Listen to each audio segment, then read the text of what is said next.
Hi friends, welcome back to my channel. నేను మీ గాయత్రినండి. Rayalaseema special పాకం పప్పు అంటారు, పల్లి చిక్కీ అంటారు, లేదా శనగిత్తనాల బర్ఫీ అంటారండి. ఈ విధంగా నేను చూపిస్తున్న విధంగా ఒకసారి ట్రై చేయండి.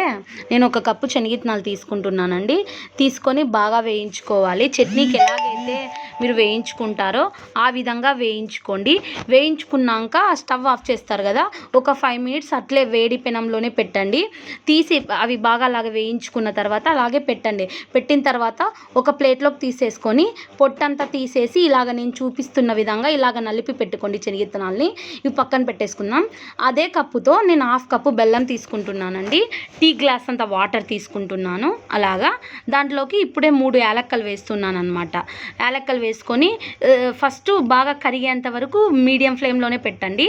తర్వాత హై ఫ్లేమ్లో పెట్టండి. హై ఫ్లేమ్లో పెట్టి అలాగ రోజుసేపు ఉడికించిన తర్వాత మళ్ళీ మీడియంలో పెట్టి అలాగ ఉడికియండి. ఇది ముదురుపాకు రావాలి, ఎందుకంటే బర్ఫీకి ముదురుపాకులో ఉంటేనే బర్ఫీ వస్తుందండి. ఇలాగ ఈ విధంగా నేను చూపిస్తున్న విధంగా ఉండ రావాలి. నేను వాటర్లో వేసి చూపించాను చూడండి, అలాగ ఉండ రావాలి. వచ్చేసింది, ముదురుపాకు వచ్చేసింది. అందుకే ఇప్పుడు నేను శనగిత్తనాలు వేస్తున్నానండి. అలాగ వేసి కలిపి స్టవ్ ఆఫ్ చేసేసేయండి. ఇప్పుడు నేను ఒక ప్లేట్కి ఆయిల్ వేసి అప్లై చేస్తున్నాను. అప్లై చేసిన దాంట్లోకి ఆ శనగిత్తనాలది మిశ్రమాన్ని తెచ్చి వేయండి. అలాగ వేసి అలాగ పరచండి. పరిచిన తర్వాత కాసేపు ఉన్నాక ఇంకా కొద్దిగా లైట్గా చల్లారుతుంది అన్నప్పుడు నైఫ్తో పీసెస్ కట్ చేసుకోండి, సరేనా? అలాగ పీసెస్ కట్ చేసుకున్నాక నేను అన్ని బౌల్లో సర్వ్ చేసుకున్నాను చూడండి. నా వీడియోస్ నచ్చినట్టయితే లైక్ చేయండి, షేర్ చేయండి, సబ్స్క్రైబ్